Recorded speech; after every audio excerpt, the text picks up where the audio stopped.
Aïe! Hello! Je suis très heureuse de vous recevoir aujourd'hui parce que c'est le dernier épisode de la série de Testy Time. C'est terminé, je ne ferai plus de vidéos comme ça sur ma chaîne. Je reviens au format classique de vidéo exhortation comme je le faisais au début. Je reviens au format classique de vidéo, au format normal de vidéo en fait.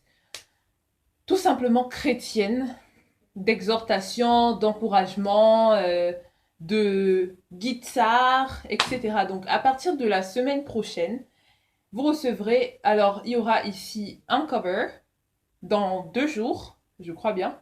Dans 2 jours, au plus tard, 3 jours, vous aurez un petit cover de ma part, bien relaxant. Donc apprêtez-vous, apprêtez des écouteurs, apprêtez-vous à écouter de la guitare bien relaxante, etc. Donc abonnez-vous pour pas rater ça, ok? Et ensuite, vous recevrez un vlog parce que je rentre dans une série de jeûnes. Mais pas n'importe quel jeûne. Un jeûne contre les, un jeûne contre les séries et les musiques, on va dire populaires, etc. Je n'écoute pas ça. Et je fais une expérience. Qu'est-ce que ça va faire? Qu'est-ce que ça va changer dans ma tête, dans mes pensées, dans mes émotions, dans mon esprit, en fait? Est-ce que ça va me faire évoluer? Est-ce que ça va me faire me sentir mieux de pas avoir des séries où il y a des histoires d'amour, les histoires romantiques, etc. Je jeûne de ça, je ne fais plus ça pendant plusieurs jours, pendant une très longue durée. Donc, je vais faire une série de 4 vlogs dessus avec les bilans chaque semaine. So, people, guys, subscribe, on like. Et je pense que je vais vous laisser avec l'histoire. C'est un concept où je raconte une histoire que j'écris sur le site Wattpad. Le lien de l'histoire écrite est en barre d'infos. Le lien du livre Le sexe, une honte est aussi en barre d'infos. Et toutes les infos sont en barre d'infos. So, je vous laisse avec l'histoire. On était encore à l'anniversaire de Lydie, le dernier épisode. Ils sont sur l'île, à San Diego, et ils sont à la plage. Donc, à plus tard. On ne se retrouvera pas à la fin. Il n'y aura pas de débat cette fois. Je reviens au format classique de vidéo. So, tchuss, guys. I love you. Après que Lydie ait rejoint Jeff, derrière le grand rocher sur la plage, elle tourne la tête gênée puis prend une grande inspiration. Je n'ai pas le droit de t'engueuler en sachant que tu as participé à l'organisation de cette fête. Tu sais maintenant où je venais ce midi. Mais désolé encore. Jeff, je veux juste que tu sois honnête avec moi, ok? Tu rends les choses encore plus bizarres en me cachant ta relation. Dis-moi tout. Je veux juste savoir. Et pas la peine de me dire que ton message sur le date était un coup monté. Je t'ai vu à une soirée avec une fille. Jeff soupire. Bon, ok, tu veux savoir quoi? Pourquoi t'es pas venu avec elle? Mais pourquoi tu me la caches en fait? Parce que notre relation est ambiguë, De quoi tu parles? Tu peux m'éviter, hein?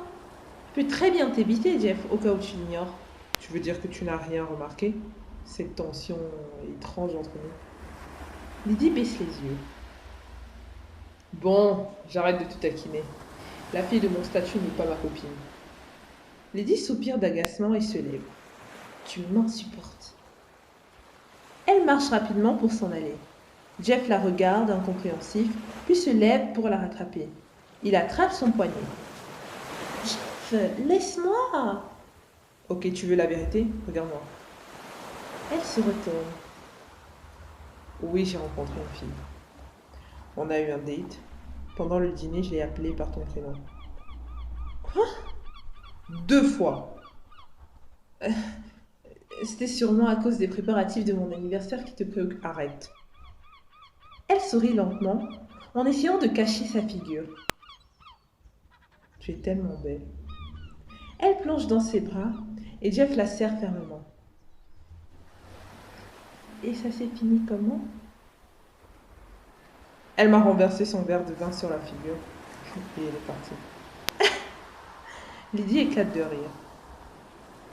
Je vois que ça te fait plaisir. J'espère que je ne t'ai pas blessé tout à l'heure à midi. Un peu. Pardonne-moi. Il dépose un bisou sur le sommet de sa tête. De l'autre côté de la plage, Brianna est dans les bras d'Axel. Ils discutent tous les deux avec Hugo et Teyana. Tandis que Pamela est assise à côté de Lorenzo, Josh et John. Ils discutent. Derek est au loin. Il fume. Aurélie se tient devant lui. Allez, viens, on y va à l'endroit secret que j'ai découvert. Non. Bébé! Arrête de me donner des surnoms, je t'ai déjà dit. Bon, je boude alors. Je voulais te dire qu'en ce moment, il y a ton petit frère et Lydie qui s'embrassent là-bas. Et alors? C'est sa vie privée, je la respecte. Aurélie s'en va, laissant Derek. Ou pas. Il jette son mégot et se lève, puis revient à côté d'Aurélie. Alors c'est où? Les trois, elles aperçoivent Derek et Aurélie qui ont l'air de se diriger d'un pas pressé vers un endroit commun.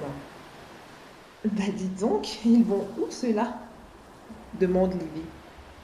Depuis quand la classe marche à côté de la loose? Suivons-les, ajoute Laura. Derek et Aurélie arrivent au niveau du rocher et guettent pour voir ce qu'il y a derrière. Les trois, elles, simultanément, arrivent pour regarder. Les trois, elles, vous faites quoi là? Et toi, qu'est-ce que tu fais là? Demande Laura. Laurie se met à côté de Derek et sourit. Ils se mettent à regarder. Ils voient au loin Jeff jouant de la guitare en regardant Lydie dans les yeux. Livy appelle Amy au loin. Cette dernière appelle d'autres filles. Tous leurs copains sont en train de les espionner à présent. Maintenant, ils dansent tous les deux un slow jusqu'à ce que Lydie le fasse asseoir pour se dandiner lascivement sous ses regards ébahis. Adossé sur un rocher, il la filme. Il est comme étourdi à chaque mouvement de hanches et de cheveux. Il range le téléphone et s'approche d'elle. Derek regarde la scène étonné. Urk, disent Laurie et Aurélie en même temps.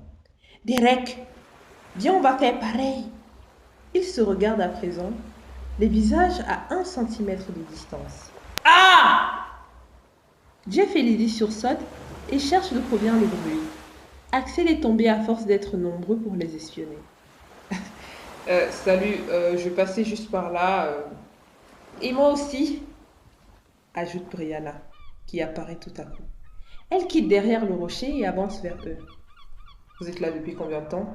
Demande Jeff. Pas longtemps, enfin. Vous nous espionnez? Non. Jeff prenant un ton plus sérieux. Vous nous espionnez depuis combien de temps? Depuis un petit moment déjà en fait. Bon, ok. Maintenant, partez et ne dites à personne que nous sommes ici, ok? C'est que... Subitement, tous ceux qui sont cachés derrière le rocher sortent de la cachette et envahissent le coin. Moi, je propose qu'on fasse un feu de camp pour célébrer cette soirée magique. Propose Lorenzo. Jeff et Lydie se regardent, abasourdis. Non, mais vous êtes tous des fous, en fait. On ne peut pas rester une seconde tranquille ici. Les jeunes se mettent à danser bruyamment sur la playlist d'été, pendant que les garçons essayent d'allumer un feu. Derek, depuis quand tu m'espionnes? Demande Jeff. Allez, si j'étais à ta place, tu allais respecter ma vie privée. Oui? Non? Il se met à rire. Voilà, en tout cas, ça fait plaisir de te voir comme ça. Tu lui as sorti le « je t'aime ». Non. Mais elle me rend fou. Vraiment? Il la regarde, elle est en train de se faire taquiner par les filles. Ouais. Derek sourit en regardant Jeff. Une cigarette? Pose-t-il à son frère. Non merci, pas ici. Lydie, on ne part pas de Coronado si tu ne nous as pas raconté ce qui s'est passé ici, insiste Pamela. Non, ce qui se passe dans le jardin secret reste dans le jardin secret. Les parents de Lydie sont toujours sur la terrasse du DJ. Cette fois, avec l'organisatrice et un autre monsieur. Vous n'entendez pas un bruit de guitare en bas? Demande la mère de Lydie. Si, je crois en entendre un. Il se lève tous les quatre, et regardent en bas. Ils voient tous les jeunes en train de danser. Jeff joue de la guitare. Lydie danse de manière un peu lascive devant lui. Oh! S'exclame son père. Ils ont découvert le coin et ils sont venus s'isoler. Dit l'organisatrice. Waouh! Qu'ils sont beaux ces jeunes, ça fait plaisir à voir. Regarde comment Lydie danse devant Jefferson. Elle est très jolie, je le confirme. Il ne va pas résister longtemps. Madame, je vous rappelle qu'il s'agit de ma fille. Ça va, chérie. Elle ne fait rien de grave, enfin. Retournons nous asseoir. Il retourne s'asseoir. Les jeunes continuent de danser. Puis quelques temps plus tard, Lydie s'approche de Jeff. Il est 2h du matin, je suis fatiguée. T'as sommeil? Un peu. Mais je veux pas que cette soirée s'achève. Je veux m'éloigner un peu des autres et de la musique. Ok, mais maintenant on va où? Notre coin secret était envahi. Ils font quelques pas jusqu'à un rocher qui est près de l'eau. Jeff s'assoit sur le sable et s'adosse sur le rocher. Lydie vient près de lui, Jeff la serre dans ses bras. Écoute le bruit des vagues.